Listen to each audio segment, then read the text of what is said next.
Donc je suis maître de conférence à Sorbonne Université. Donc, comme Kassem a pu l'introduire, je travaille à l'Institut d'écologie et sciences de l'environnement de Paris, donc en plein centre de Paris. Hein. Vous pouvez voir ici cette tour noire au fond correspond en fait à notre université. Nous avons plusieurs campus, hein, notamment le campus historique de la Sorbonne, mais aussi effectivement le campus Pierre et Marie Curie, où vous avez cette fameuse tour visible dans Paris. Je suis donc responsable, comme a pu l'introduire Kassem, d'un master en écophysiologie et écotoxicologie, donc qui finalement effectivement ressemble beaucoup aux formations que vous réalisez au Maroc et notamment à cette formation bioressources et environnement. Donc le master rencontre un certain succès, preuve qu'effectivement il est important de développer des formations de ce niveau dans différents pays. Nous, chaque année en France, pour 30 places, c'est plus de 150 candidatures. On a encore battu le record cette année, on est arrivé à 190 candidatures de différentes universités, dont notamment aussi de différents pays comme le Maroc, l'Algérie, la Tunisie.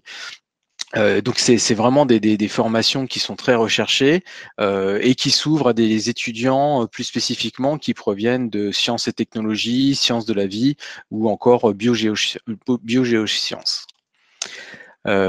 Cette formation se réalise sur différents sites. Nous avons la chance à Sorbonne Université d'avoir une université qui, bien évidemment, a un très gros campus sur Paris, mais possède aussi des stations biologiques, notamment à Roscoff, en Bretagne, à Banyuls, du côté de Perpignan, ou encore, je ne l'ai pas indiqué sur la carte ici, du côté de Villefranche, près de Nice. Et donc, ce qui nous permet en fait d'enseigner aux étudiants finalement tout type d'organismes, hein, les impacts de l'environnement sur tout type d'organismes, micro-organismes, les plantes, les animaux, et sur les milieux terrestres, les milieux marins ou encore les milieux aquatiques. Donc dans la formation, je coordonne comme ça plus d'une trentaine d'enseignants, chercheurs et chercheurs qui effectivement sur 2 ans enseignent toutes ces thématiques à nos étudiants. Concernant mes recherches, comme l'a très bien dit Kassem, je pilote plusieurs programmes de recherche. Ma spécificité, c'est de travailler sur des modèles insectes, notamment les insectes terrestres, donc un domaine qui est encore peu exploré d'un point de vue écotoxicologie. Et notamment, je développe plusieurs programmes de recherche. Alors bien évidemment, je ne suis pas seul, hein, j'ai une équipe derrière moi qui m'aide. Et on travaille sur l'impact des métaux lourds, comme par exemple le cadmium, l'impact des pesticides, bien évidemment, avec tout un tas de pesticides d'actualité qui sont utilisés pour lutter contre un certain nombre de ravageurs de culture. L'impact des perturbateurs endocriniens, donc un domaine émergent extrêmement important et inquiétant, notamment effectivement tout ce qui est bisphénol A, phtalate, comme le DEHP. Et puis, j'ai aussi développé une collaboration très spécifique avec des entreprises privées pour développer ce qu'on appelle des laboratoires communs. Donc, c'est des nouveaux appels d'offres en France. Et c'est un appel d'offres qui nous a permis de construire un laboratoire commun sur le biocontrôle avec la recherche de nouvelles solutions basées à partir de plantes ou l'utilisation d'odeurs attractives répulsives pour mieux contrôler les ravageurs, et ça, on va dire, avec des techniques plus respectueuses de l'environnement. Alors, mes recherches, d'une manière générale, s'inscrivent dans une grande dynamique, hein, qui est la dynamique de l'environnement, de l'écologie, du développement durable. Vous savez que notre planète subit des fortes pressions. Nous sommes de plus en plus nombreux, une croissance démographique extrêmement importante. Nous avons aussi des problèmes de surexploitation des ressources.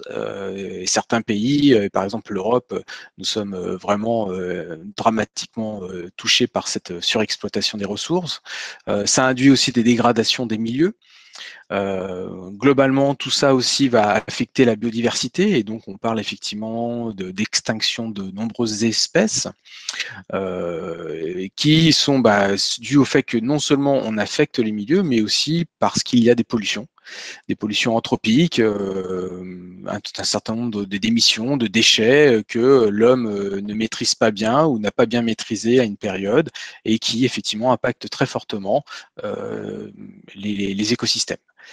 Et en plus, tout ça s'inscrit dans une dynamique de changement climatique avec effectivement des réchauffements, des variations climatiques assez perturbantes. Je me rappelle d'ailleurs, Kassem, de notre recherche de Spodoptera au Maroc il y a 3 ans et qui était effectivement pas là parce qu'il y avait eu des températures pas forcément très chaudes sur cette période-là et tout le monde est touché, tout le monde est impacté par ces perturbations du climat. Et d'une manière globale, en fait, et donc j'en viens à la question des bioressources, c'est effectivement des ressources précieuses qui sont actuellement réduites et impactées, fortement impactées. Par exemple, la première, bien évidemment, dont on parle très souvent, c'est l'eau. Des pays sont effectivement en crise, l'accès à l'eau n'est pas égal sur notre planète, et quand l'accès en eau est plutôt conséquent dans certains pays, cette eau est mal gérée, voire même gâchée. Et donc c'est effectivement clairement aujourd'hui on voit apparaître ce qu'on appelle les voies de l'eau avec des transferts de pays ou en continent d'un certain nombre d'hectolitres d'eau chaque année. Il y a aussi d'autres nouvelles thématiques, comme par exemple la perte du sable. Le sable, effectivement, devient un enjeu crucial dans un certain nombre de technologies, de produits quotidiens, mais aussi dans la construction. Et aujourd'hui, on parle d'une crise du sable parce qu'effectivement, ça fait partie des ressources qui sont actuellement surutilisées sur notre planète et qui, effectivement, amènent à plein de questionnements autour de la récupération de nouvelles sources de sable et de ce fait de la dégradation des environnements, le fait qu'on peut détruire effectivement des plages, des écosystèmes, parce qu'on a un surbesoin de sable dans un certain nombre de domaines. On parle aussi de réduction, bien évidemment, des énergies fossiles, parce que notre vie actuellement tourne beaucoup autour de ces énergies primaires qui permettent effectivement de produire de l'énergie, qui nous permettent de bouger, de faire de l'électricité, donc tout un tas d'éléments qui aujourd'hui, au XXIe siècle, est indispensable pour n'importe quelle personne sur cette planète. Mais bien évidemment, on le sait, les ressources ne sont pas inépuisables. On commence même à avoir une réduction importante et exponentielle d'année en année, avec notamment des questions très, très, très sensibles, comme l'épuisement du pétrole, du gaz, du charbon ou encore de l'uranium. Et en plus, ces éléments, ces sources d'énergie primaire, ces énergies fossiles soulèvent aussi beaucoup de questionnements parce que c'est des émissions de pollution assez nombreuses. Je pense que par exemple la crise du Covid, même si elle nous a beaucoup embêtés, a quand même été à l'échelle mondiale une force de démonstration comme quoi quand l'homme arrête ses activités, les taux de pollution, et notamment dus à ces énergies fossiles, chutent de façon très importante. On retrouve même un air sain dans certaines zones du monde quand on arrête effectivement les industries ou les voitures. Et donc aujourd'hui, il y a une nécessité de trouver des nouvelles sources d'énergie propres, de développer des technologies pour les collecter, et donc finalement, effectivement, de travailler sur d'autres formes de sources, et notamment par exemple les bioressources. Ce qui globalement aussi commence à être beaucoup discuté d'un point de vue développement durable, c'est le fait que toutes ces pollutions, comme je viens de l'expliquer avec l'exemple du Covid, vont impacter la qualité de l'air et des atmosphères.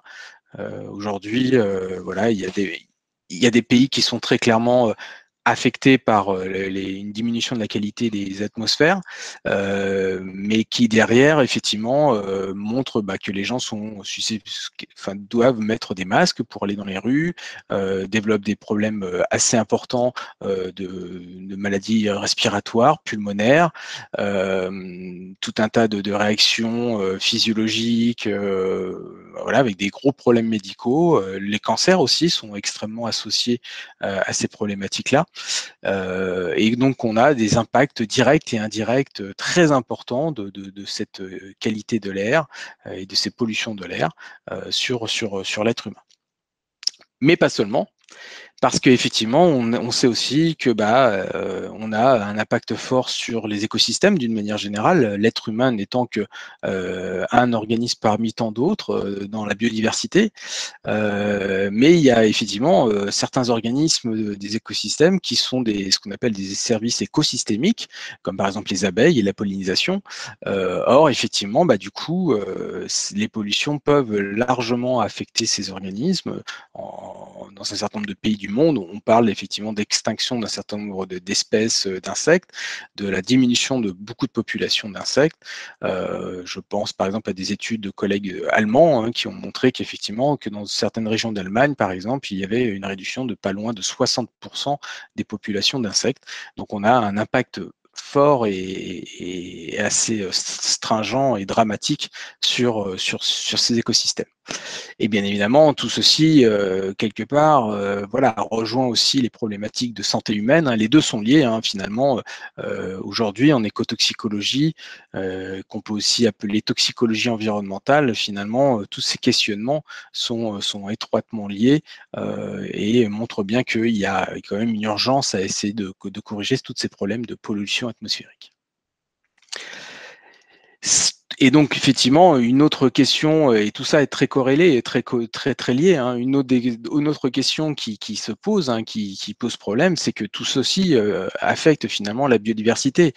On connaît effectivement des diminutions incroyables, dramatiques de population d'organismes. Par exemple, ici, c'est une illustration de l'Europe, d'un dernier bilan de l'Europe qui a été réalisé par un institut d'études. Et on voit qu'effectivement, en à peine 10 ans, 10 ans à l'échelle de l'homme, c'est rien, c'est une micro-gouttelette dans l'océan de la vie de l'humanité. C'est 71% des populations de poissons en moins, 42% d'espèces animales et végétales terrestres, pareil, en moins. Des terres agricoles qui subissent une érosion, qui sont abîmées et donc du coup qui impactent la production d'une manière générale agricole. Voilà, par exemple aussi le fait d'affecter les zones humides qui ont diminué de 51%. Et qui fait que, par exemple, l'empreinte écologique, aujourd'hui, en Europe, s'élève à 5,1 hectares par habitant, c'est-à-dire qu'il faut, pour pouvoir alimenter, nourrir un habitant, avoir une surface de production d'environ 5 hectares pour pouvoir alimenter les habitants en Europe. Ce qui, au Maroc, par exemple, est actuellement 5 fois moins, et montre aussi qu'il y a des différences et clairement des pays qui gèrent très différemment ces impacts écologiques et fort heureusement certains qui ne sont pas avec ce niveau dramatique comme par exemple l'Europe. Et tout ceci ensuite affecte d'une manière générale en termes de bioressources et de ressources globales, affecte ce qu'on appelle le jour du dépassement, c'est-à-dire le fait que donc c'est une définition du Fonds mondial pour la nature, le fait que on a en fait à un jour de l'année, par des calculs, des modélisations, estimé qu'on avait atteint le niveau, le stock à disposition de ressources, de bioressources pour un pays. Et effectivement, on voit très clairement que certains pays sont très clairement dans le rouge, comme par exemple si vous voyez de nouveau l'exemple de l'Europe, le continent sur lequel je vis, on voit très bien que à partir de mai, on considère qu'on a, ça y est, atteint le jour du dépassement, c'est-à-dire que en juin, juillet, août, etc., on a déjà en fait commencer à prendre les ressources de l'année suivante. Et on voit aussi de nouveau que certains pays s'en sortent très bien. Et donc, je vois par exemple effectivement que le Maroc se situe à une date très bonne, puisque vous êtes au mois de décembre. Et donc, a priori, vous avez une gestion de vos ressources qui sont bien meilleures que d'autres pays sur cette planète. Tout ceci, comme je vous le disais, finalement, montre que ces pertes de ressources, ces problèmes de ressources, ces pertes de ressources à l'échelle mondiale, vont d'une manière ou d'une autre affecter soit la santé humaine, soit l'environnement. On s'est beaucoup focalisé finalement pendant une période sur l'aspect santé humaine, mais on se rend compte que c'est étroitement lié aussi à l'aspect environnement, parce qu'effectivement, par rapport aux différentes ressources que j'ai pu lister, on voit bien que d'une manière ou d'une autre, à un moment ou un autre, la biodiversité, quand elle est affectée, c'est bien évidemment principalement des questions d'environnement et d'écologie, mais ça affecte aussi à un moment ou un autre la santé humaine. Exemple, les abeilles, les pollinisateurs. La qualité des sols, c'est la même chose. Ça affecte ensuite les ressources alimentaires. Donc, ce sont des questions étroitement liées. Et aujourd'hui, en fait, il est devenu très important finalement de traiter aussi cette question de l'environnement, ne pas que se focaliser sur la santé humaine. Bien évidemment, c'est une des choses qui motive beaucoup notre société, mais protéger l'environnement est aussi une bonne solution pour finalement protéger l'espèce humaine. Et donc finalement, la question aujourd'hui, c'est comment est-ce qu'on peut gérer, concilier tout ça. Comment est-ce qu'on peut avoir un équilibre naturel de la planète, avoir des besoins en ressources qui sont plutôt bons versus le fait qu'on a aussi une croissance démographique importante dans certaines zones du monde. Comment est-ce qu'on peut aussi garantir une viabilité ou une efficacité économique, une certaine justice sociale, et puis aussi avoir ce souci de transmettre une planète saine aux générations suivantes. Tout ceci, c'est le développement durable, donc un concept majeur, mais un concept finalement relativement récent, de nouveau à l'échelle de l'humanité, puisque c'est quelque chose qui a commencé à être discuté, et donc qui a commencé à être formalisé à partir des années 80. Le Club de Rome, par exemple, en 72, a commencé à parler de notion d'éco-développement, mais c'est surtout ensuite en 87 le rapport Brundtland où on a eu la formulation pour la première fois de ce terme de développement durable, et donc des premiers concepts qui visaient effectivement à protéger la planète, transmettre une planète saine aux générations suivantes, et donc quelque part avoir une meilleure gestion de nos bioressources et de toute la problématique environnementale qu'on connaît. Et puis, ça s'amplifie ce phénomène. On avait effectivement au début des réunions qui avaient lieu à peu près tous les 5-10 ans. Et puis là, on voit que très clairement, quasiment maintenant presque chaque année, on commence à avoir des réunions assez majeures. Protocole de Kyoto, semaine de Johannesburg, le Rio de plus 2020, 2012 pardon, qui effectivement était la suite du protocole de Rio de 92. Puis je me suis arrêté ici à 2012, mais depuis effectivement en 8 ans, quasiment chaque année, on a des événements et une diversification importante de toutes ces conférences mondiales pour pouvoir effectivement parler du développement durable.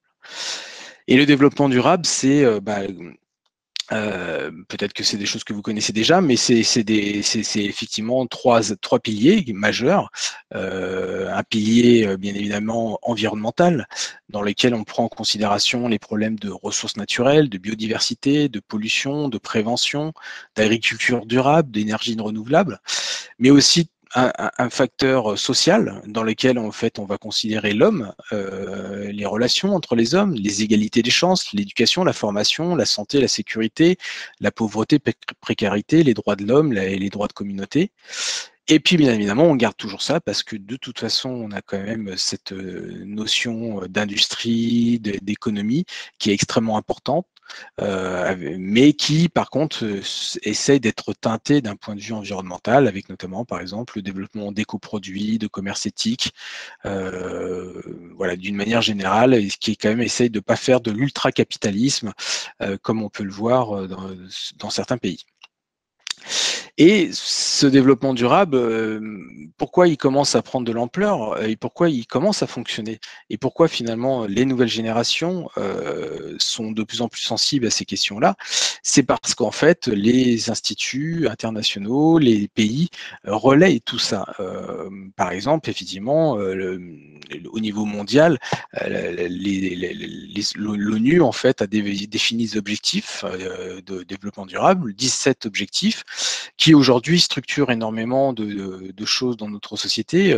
Par exemple, nous, en recherche, mais je pense qu'au Maroc, c'est le cas aussi, les appels d'offres, on doit finalement expliquer dans quelle mesure on est capable de répondre à tel ou tel élément du développement durable ou à tel objectif du développement durable.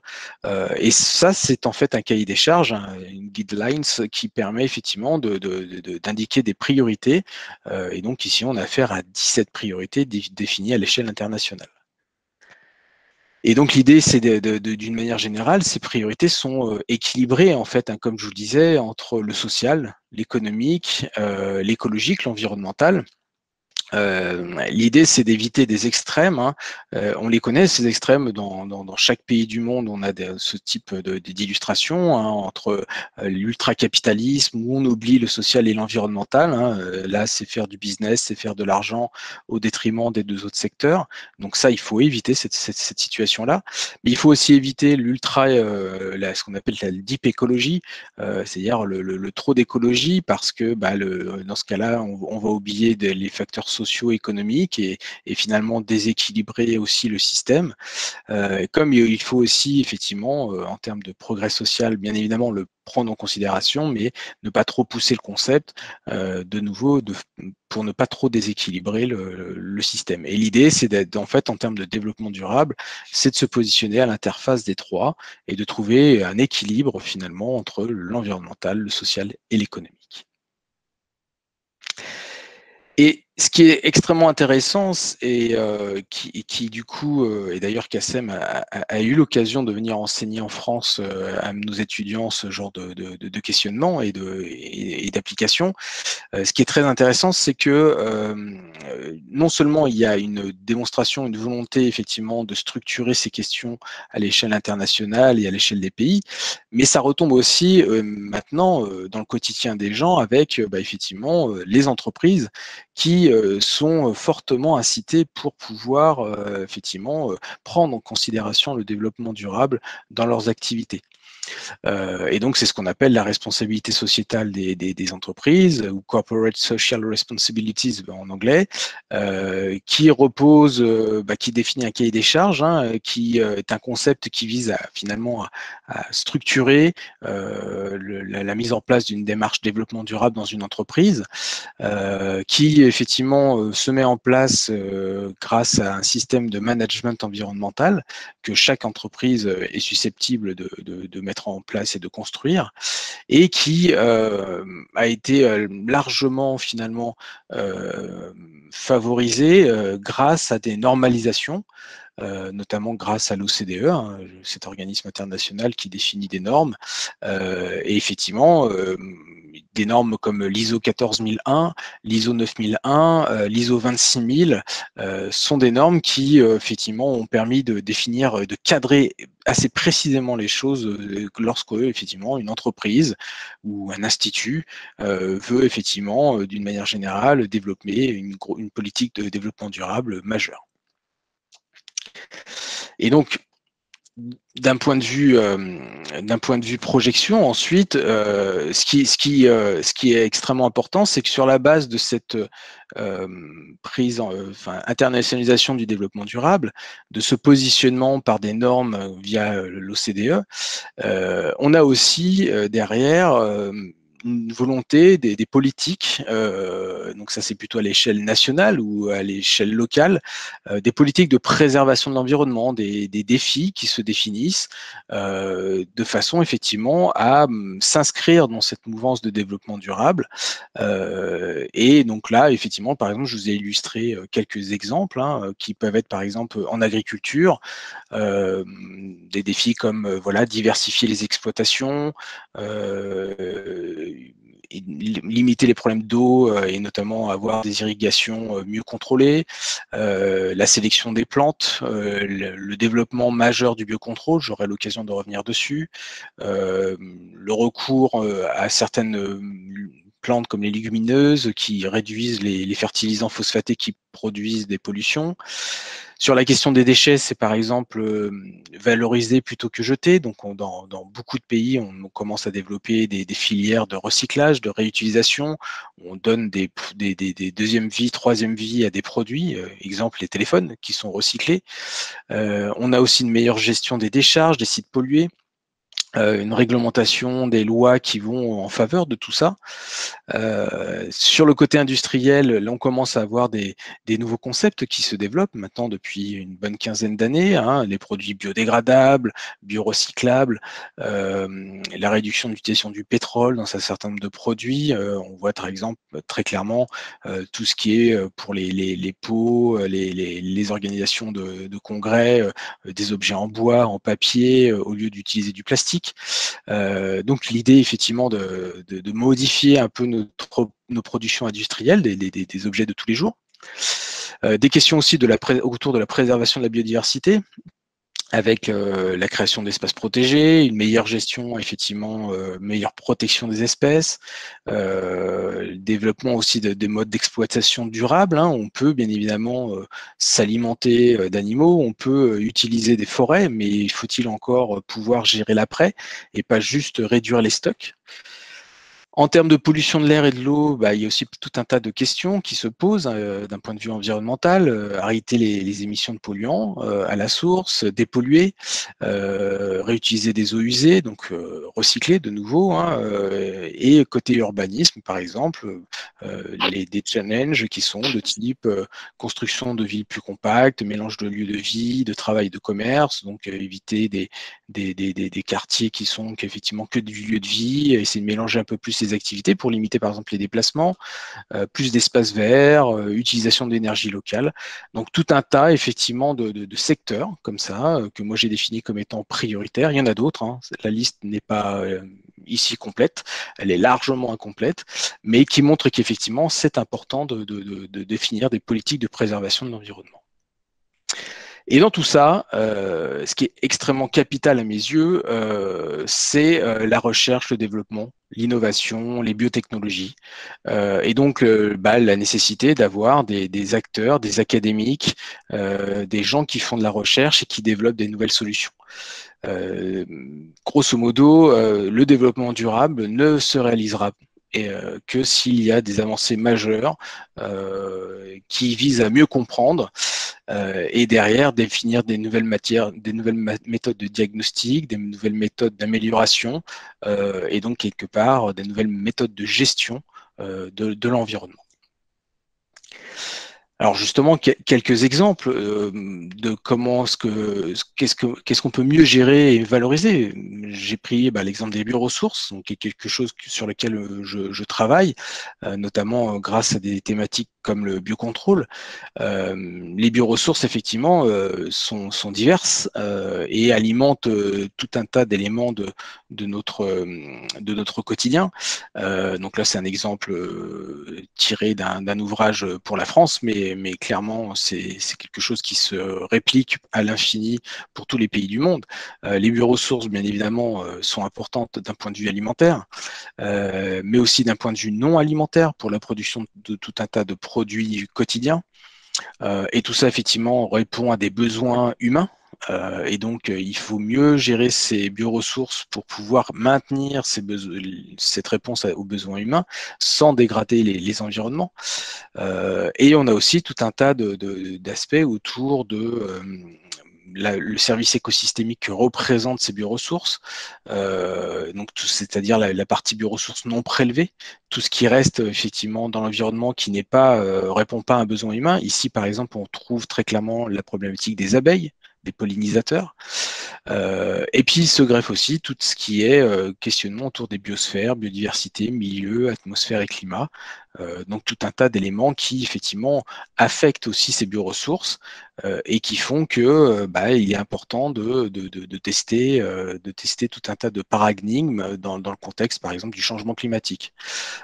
Par exemple, c'est quelque chose sur lequel on a travaillé avec CACEM, où on se pose des questions sur combattre des ravageurs de culture, mais qu'est-ce qu'il en est quand on change les températures? Est-ce qu'un pesticide fonctionne toujours aussi efficacement quand la température ambiante est modifiée? Et dans tout ça, dans cette gestion des bioressources, et donc c'est là où je vais vous illustrer un petit peu ce que je fais en recherche, et certains aspects de cette recherche, effectivement, je la développe en collaboration avec CACEM.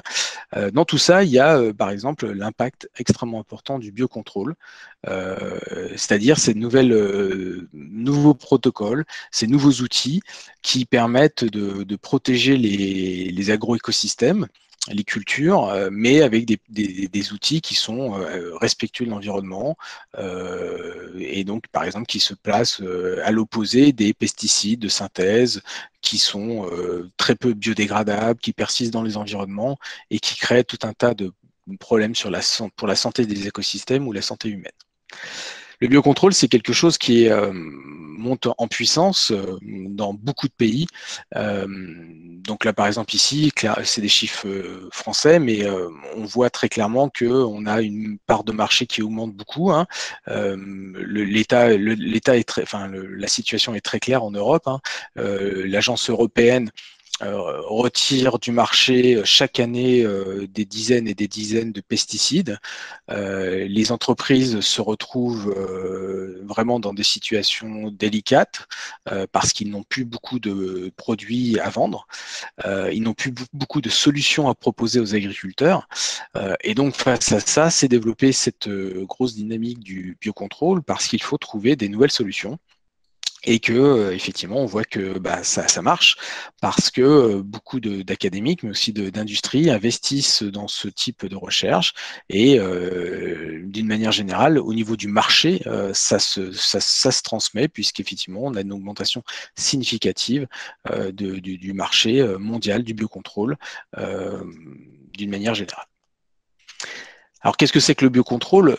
Juste pour préciser les choses, c'est le fait d'utiliser des solutions naturelles. En fait, grosso modo, on a 4 grandes familles, hein. La première, c'est une famille assez connue, c'est les macro-organismes.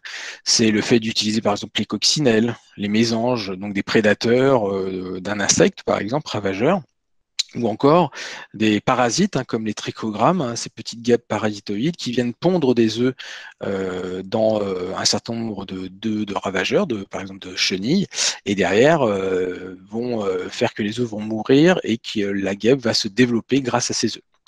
Donc là, l'idée, c'est d'utiliser finalement un organisme qui va pouvoir combattre un autre organisme qui est plutôt gênant. Et donc, effectivement, ça marche extrêmement bien. Nous, par exemple, en France, maintenant, dans les jardineries, vous pouvez directement acheter des coccinelles adultes que vous lâchez dans votre jardin pour pouvoir lutter contre un certain nombre de ravageurs. On a ensuite les micro-organismes. Micro-organismes, un des plus connus, c'est le Bacillus thuringiensis ou BT. Donc, ce sont des entomopathogènes, hein. Les insectes les mangent et derrière, en fait, ils sont toxiques, hein. Ils vont intoxiquer l'animal par le tube digestif et ça devient mortel. C'est très pratique parce qu'effectivement, ça n'attaque que les insectes. En plus, ça a une durée de vie assez limitée puisqu'en quelques jours, le bacille va mourir s'il n'est pas ingéré par l'insecte.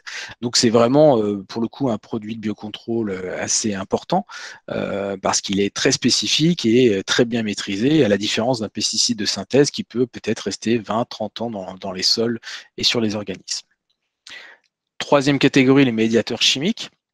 Donc là, mon unité travaille plus spécifiquement sur cet aspect-là, l'utilisation de phéromones sexuels, d'odeurs de plantes, des stratégies d'attraction, de répulsion, donc avec des systèmes de pièges par exemple, ou aussi des stratégies push and pull, hein. Je pousse les animaux avec des répulsifs et je les attire dans d'autres zones du champ avec des attractifs. Donc ça, c'est quelque chose d'extrêmement développé et de plus en plus développé parce qu'effectivement, c'est très respectueux de l'environnement. On manipule le comportement finalement du ravageur.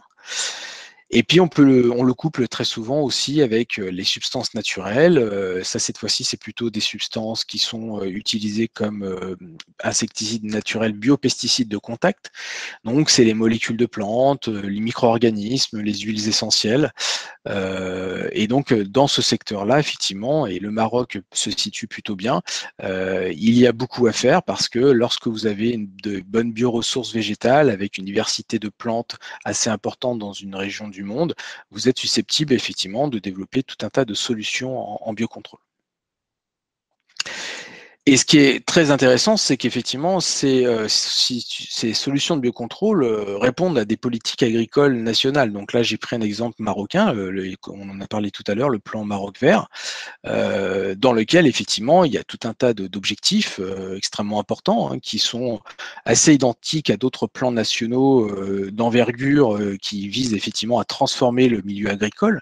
Et il y a bien évidemment ces questions de gestion durable des ressources naturelles, de meilleure valorisation des ressources naturelles, et typiquement le biocontrôle a toute sa place dans ce type de plans nationaux.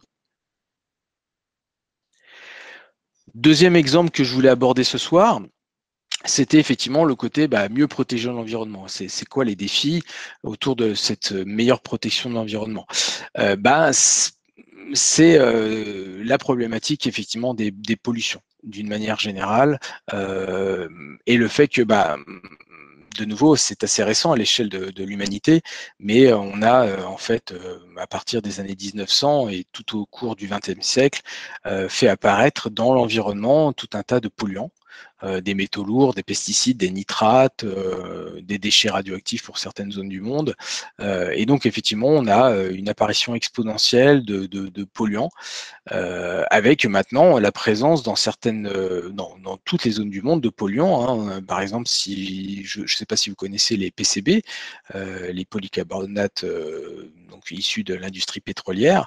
Aujourd'hui, en fait, elles contaminent toute la stratosphère, l'atmosphère, et on en retrouve partout. Et donc, quand on fait un dosage chimique, on est obligé de retirer un bruit de fond mondial qui est dû à la présence ubiquitaire de ces polluants. Et donc, effectivement, cette industrialisation, cette agriculture intensive, cette accentuation au cours du 19e siècle, 20e siècle, enfin à partir du 19e siècle pardon, et au cours du 20e siècle, fait que il faut aujourd'hui essayer de mieux détecter ces problèmes et essayer de les corriger. Et comme je vous le disais, aujourd'hui, ces pollutions, même si elles sont produites à un endroit, la problématique, et on le sait maintenant très bien, c'est qu'elles se transfèrent partout. Parce qu'il y a des mouvements d'air, des évaporations, des transferts atmosphériques. Par exemple, le PCB, l'exemple que je vous disais tout à l'heure, on le retrouve dans les zones polaires. Et donc, on a retrouvé dans le sang des ours polaires et dans le tissu adipeux des ours polaires du PCB. Et pourtant, pas de complotisme, hein, il n'y a pas d'industrie implantée dans les zones polaires, c'est vraiment des transports atmosphériques qui ont amené le PCB dans ces zones-là et contaminé les organismes dans ces zones-là. Donc effectivement, ça c'est un vrai problème parce qu'on a bien évidemment des pollutions, mais des pollutions qui du coup sont aérotransportées et peuvent diffuser partout. Et dans ce contexte-là, nous, par exemple, au laboratoire, nous travaillons plus spécifiquement sur la problématique des perturbateurs endocriniens, et notamment ceux d'origine plastique. Alors, ceux-là, vous les connaissez probablement, parce que dans tous les pays du monde, on en parle assez largement. C'est les produits qu'on retrouve dans les produits de tous les jours, les produits plastiques, hein, le bisphénol A, qu'on pouvait retrouver effectivement dans les bouteilles, dans les biberons. Je suis un enfant qui a été élevé au bisphénol A, puisque les biberons que me donnait ma mère contenaient du bisphénol A, et je ne suis pas le seul. Et tout ce qui est retardateur de flamme, le PFOA, les PFOS, les phtalates, hein, qu'on retrouve aussi dans des produits, dans des crèmes, dans tout un tas de produits plastiques du quotidien. Et aussi, bien évidemment, tous les produits alimentaires, et donc avec le risque de contaminer l'être humain et d'induire des forts effets sur la santé humaine. Et plus spécifiquement par rapport à cette question-là, nous, en fait, on a abordé un nouvel angle, une nouvelle problématique de pollution qui jusqu'alors était peu étudiée. En fait, Au jour d'aujourd'hui, c'est à peu près peut-être une trentaine de publications actuellement. C'est le fait qu'en fait, les agroécosystèmes, les champs sont de plus en plus pollués aussi par ces produits plastiques. C'est-à-dire qu'ils ne sont plus restreints aux produits du quotidien qu'on rencontre dans les maisons, dans les habitations, dans les industries, dans les villes. On les retrouve aussi du fait des transports atmosphériques, mais aussi du fait de leur présence dans les eaux d'arrosage, les eaux de récupération, ou encore dans les boues de stations d'épuration qu'on peut utiliser pour fertiliser les sols. On les retrouve dans les sols agricoles, mais aussi dans les produits de consommation, les plantes, les tomates, les salades, les carottes, les fraises. Plusieurs publications ont montré des taux importants et alarmants effectivement dans ces champs. Et ça, c'est un problème parce qu'aujourd'hui, c'est peu étudié. Et notamment, on a compris qu'aujourd'hui, il y avait des perturbateurs endocriniens d'origine plastique, effectivement, dans les plantes. On commence à avoir des indices comme quoi il y avait aussi un transfert dans les réseaux trophiques, c'est-à-dire dans les animaux, les organismes qui s'alimentent des plantes.